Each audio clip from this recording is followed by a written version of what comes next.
Good evening বন্ধুরা। আজকে hashtag আমরা সকলের টপিক নিয়ে চলে এসেছি। আজকে টপিক দিয়েছে গানে গানে সৌমিতা, ওর চ্যানেলটির নাম। তো ছোট মেয়ে, কিন্তু ওর খুবই ওর নানা রকমের ওর বিষয় দেওয়া প্লাস ওর কমেন্ট করা দেখে কিন্তু বোঝা যায় যে জানতে চায় বা একটা খোঁজ, একটা কোয়েস্টের একটা ইয়ে রয়েছে, ওর টেন্ডেন্সি রয়েছে। ওর খুব সুন্দর একটা টপিক দিয়েছে ও আজকের টপিকটা হচ্ছে যে মানুষের মুখ যদি মনের আয়না হয়ে থাকে তাহলে বাস্তবে সেটা হয় না কেন। একদম খুব ফান্ডামেন্টাল একটা টপিক। অতটুকু মেয়ে যে এরকম চিন্তাভাবনা আছে, ও যখন টপিকটা দিয়েছে তার নিশ্চয়ই ওর মধ্যে একটা খোঁজ আছে, হয় ওর মধ্যে একটা আন্ডারস্ট্যান্ডিং আছে, ও মিলিয়ে দেখতে চায়, নয়তো কিছু জানতে চায় যে দেখি অন্যরা কি বলে। তো আমরা আসলে জীবন সম্বন্ধে আমরা করি সব কিছুই, কিন্তু জীবন সম্বন্ধে আমাদের খুব একটা আইডিয়া নেই, তার জন্যই আমাদের এত কষ্ট। তো যাই হোক, going back to the topic, সেটা হচ্ছে যে মুখ যদি সত্যি মনের আয়না হয়ে থাকে তা বাস্তবে হয় না কেন। আমি একদম আমার অভিমত জানাচ্ছি, এটা আপনারা সহমত হতে পারেন, নাও হতে পারেন, এটা একদম আমার ব্যক্তিগত মতামত। সেটা হচ্ছে একেবারেই সত্যি কথা, এটা সাইকোলজির কথা যে মুখ হচ্ছে মনের আয়না।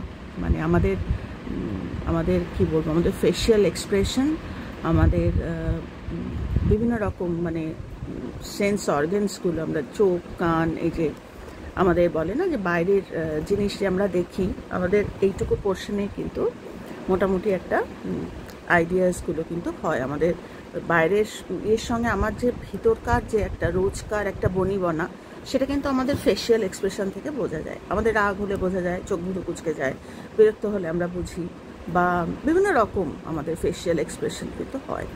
তো একদম সত্যি কথা এটা। এবার কথা হচ্ছে প্রথম পয়েন্ট, যেটা একটাই টপিক কিন্তু আমি দুটো ভাগে ভাগ করে আলোচনা করছি। একটা হচ্ছে মুখ যদি মনের আয়না হয় তাহলে বাস্তবতা হয় না কেন।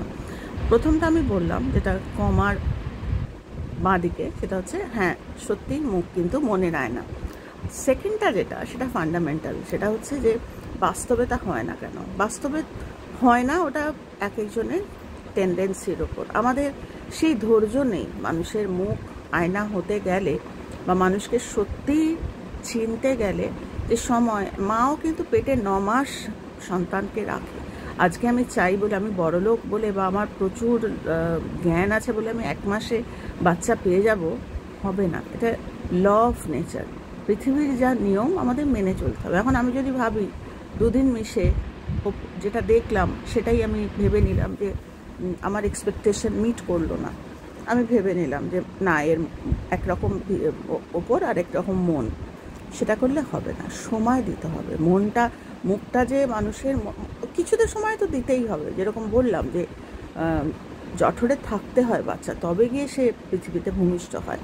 তো আমরা দেখি না যে ও একজন খুব রাগী ব্যক্তি, কিন্তু 2 দিন 4 দিন মিশে দেখলাম যে সে রাগী না। আমার মন মতো হলো, আমি বলে দিলাম যে ওপরটা রাগী কিন্তু ভিতরটা তার ডাবের সেই জলের মতো, আমি ঝম করে বলে দিলাম যে।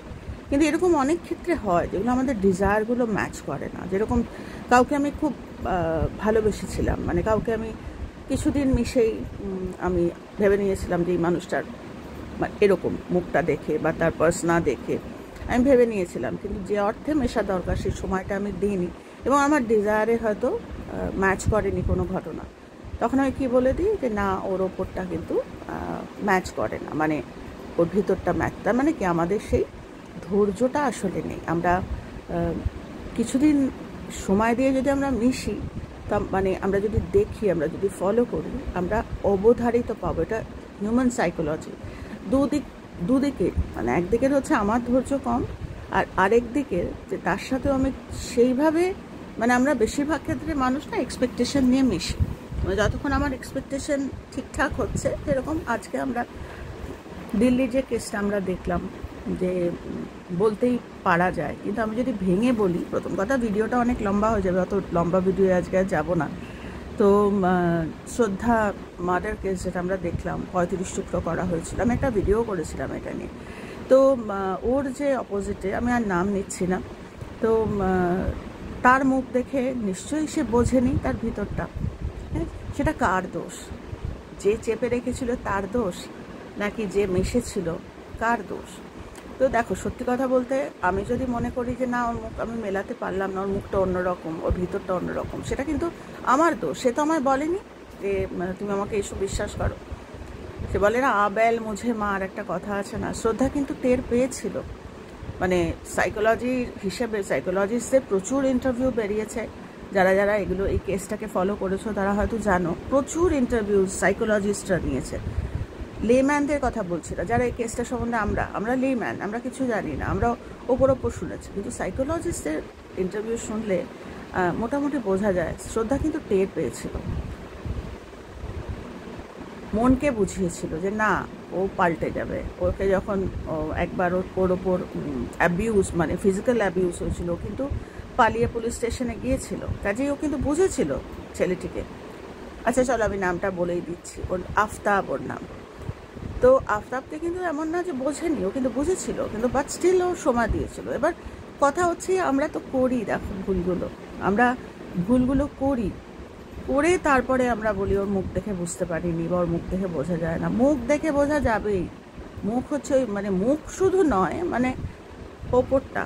মুখ মানে হচ্ছে তার ওপর এক্সিস্টেন্স, যেটা সারফেস করছে, সেটা কিন্তু বোঝা যাবে। সেটার জন্য আমার সেই হাইয়েস্ট উইজডম থাকতে হবে, আমাকে বুঝতে হবে। আমি একেবারেই ঢলঢলে হয়ে গেলাম, গলগলে হয়ে গেলাম, প্রথমে বিরাট বিশ্বাস করে ফেললাম, সেটা কার দোষ?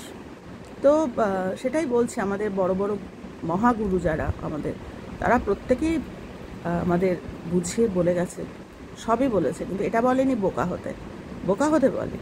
মানে একেবারে মারাত্মকভাবে হাম্বল হও, মারাত্মক তুমি বিনয়ী হও, সবই, কিন্তু তুমি বোকা হয়েও না। এবার সেটাই আমি বলছি, এটা আমার একদম নিজের মত, যে হয়েছে এরকম আমাদের জীবনে, যে হয়নি তা না, তবে কম। ঠাকুরের অসম্ভব কৃপা এখনো পর্যন্ত, আগামী দিনে জানি না, এখনো পর্যন্ত মানুষটার সাথে মিশে দুম করে আমরা বলে দিই যে আমার ডিজায়ারে ম্যাচ করে না। ধরো আমি ভেবেছিলাম মহিলা এরকম, আমি ভেবেছিলাম আমাদের ওই জাজিং একটা টেন্ডেন্সি আছে, এই টেন্ডেন্সিটা না আমাদের ভিতরটাকে পাকতে দেয় না। তার আগেই মানে তোমরা এটা মিলিয়ে নিতে পারো, মানে এটা একটা অদ্ভুত ফিনোমেনা, মানে সবার নেই এই স্বভাবটা, কিন্তু সবার নেই। যারা আমাকে যদি জিজ্ঞেস করো, আমি বলতে পারবো না কার মুখ দেখে বোঝা যায় না, কার মুখ দেখে বোঝা যায় না। আমি ওদিকে সত্যি কথা তাকাই না, কেননা আমি নিজেই নিজেকে চিনি না। আমি আয়নার সামনে দাঁড়ালে নিজেকে নিজে চিনতে পারবো? তো চেনা যায় না, এটা অদ্ভুত ফিনোমেনা। তো যদি সত্যি মুখ দেখে, প্রথম কথা আমার যদি অভিমত হয়, আমি তোমাকে বলবো, তুমি তো একদম ছোট, মানে জীবন শুরু করার স্টেজে, আমি বলবো যে কারোর মুখ দেখে চেনার দরকার নেই, অত সময় কোথায় মানুষের। নিজের কাজটা সুন্দর করে করো। হ্যাঁ, মুখ দেখে চেনার কোথায় দরকার হয়? যেখানে এক্সপেকটেশন যেখানে বেশি, সেখানে জাজিংও চলে আসে। তো আমার মনে হয় সব থেকে বড় স্ল্যান্ডার, বলছে না ভুল, যেটা অধর্ম। এর আগের দিন তোমাদের বলছিলাম যে অধর্ম আমরা বুঝতে পারি না, আমরা মানে প্রতিটি মুহূর্তে না আমরা ওই ধর্মের মধ্যে জানা বাঁচি, আমরা অধর্মে বেশি বাঁচি। তো আমার মনে হয় মানুষের মুখ দেখে চেনার দরকারটা প্রথম কথা। যদি বা কখনো আমার মনে হলো যে না, আমি যেরকম ভেবেছিলাম, সে সঙ্গে সঙ্গে নিজেকে কন্ট্রোল করা, কেন সেই মানুষটা আমাকে কোনো এগ্রিমেন্ট সাইন করায়নি যে আমাকে দেখে তোমার চিনতেই হবে, তো বা আমি কিরম তোমায় বলতেই হবে। তো এটাই জীবন, দরকার নেই মানুষের। অনেক কথাই আছে সাইকোলজিতে এরকম, যদি বলি তাহলে সত্যিই তোমরা মিলিয়ে নেবে, হ্যাঁ সত্যি তো মাসি, সত্যি তো তাই। তার জন্য বলছি, হ্যাঁ সাইকোলজিতে বলে মানুষের মুখই হচ্ছে মনের চেহারা, কিন্তু সেটা যদি সত্যি সত্যি সেটার পিছনে ইন্টেনশন থাকে যে আমি মানুষ চিনবো। কেউ কেউ আছে যারা লেখালেখি করে, তারা মানুষ চেনা, তাদের পড়াশোনা হয় এইসব নিয়ে, তাদের একটা অন্য লেভেল অফ, তাদের কোনো এক্সপেকটেশন থাকে না, তারা ওই হ্যাঁ শেখাটা এক্সপেকটেশন বলতে পারো। কিন্তু বেশিরভাগ ক্ষেত্রে আমরা যখন জাজ করি, এটা কিন্তু একটা জাজিংয়ের একটা মানে একটা প্রতিফলন, যে ওর মুখ দেখে আমি বুঝতে পারলাম না ও খারাপ, সেটা আমার দোষ, আমি বুঝতে পারলাম না, আমি কোনো জায়গায় আমি সেই সময়টা দিইনি, বা আমি বোঝার চেষ্টা করিনি। সেটা আমি মানে এই ফিনোমেনাটা যেটা আমি সবাইকেই বলবো যে দরকার নেই।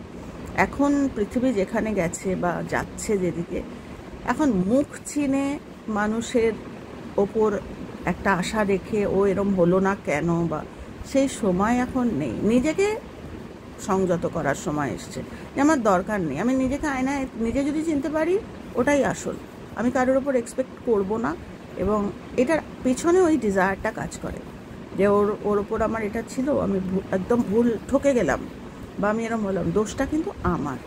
তো সেটাই বলছি, এটা একদম আমার নিজের অভিমত। যদি এটার থেকে বেরিয়ে আসা যায়, বা এই জাজমেন্ট থেকে বেরিয়ে আসা যায়, আমার মনে হয় মানুষ অনেক ভালো থাকবে। কেননা সত্যি কথা বলতে, যতই মুখ মনের আয়না হোক না কেন, আমার সেই ক্ষমতা নেই, বা আমার সেই কী বলবো, আমার সেই পাওয়ার নেই মানুষকে জাজ করার। এটা একটা জাজিংয়ের একটা টাইপ। কেউ কারোর সঙ্গে, আমারও কিন্তু, আমি নিজেকে সব থেকে ভালো ভাবি। তো কালকেই আমার হাজব্যান্ড মানে প্রসেনজিৎ বলছিল যে সব থেকে তো আমি আমাকে ভালোবাসি পৃথিবীতে, এটাই নিয়ম। তো আমি কি আমাকে খারাপ বলবো? কিন্তু দেখো, অনেকে হয়তো বলবে যে যখন ডিজায়ারগুলো ম্যাচ করবে না, বলবে রঞ্জনাদিকে দেখে ভালো মনে হয়, রঞ্জনাদি আসলে ভালো না, রঞ্জনাদি খুব রাগ করে, রঞ্জনাদি এটা করে, রঞ্জনাদি ওটা করে। কাজেই এইগুলোর পিছনে সবটাই না ওই আমাদের একটা অদ্ভুত একটা স্টেট অফ লাইফ থেকে আমরা এগুলো করি।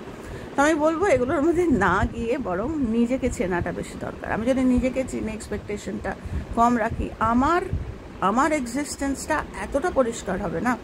বলছে না যে নিজে যদি অমৃত হতে পারি, তাহলে যার মুখ যেরম আয়নাই হোক না কেন, আমার পৃথিবীতে আসলে সেও সৎসঙ্গে স্বর্গবাস, এও ঠিক তাই।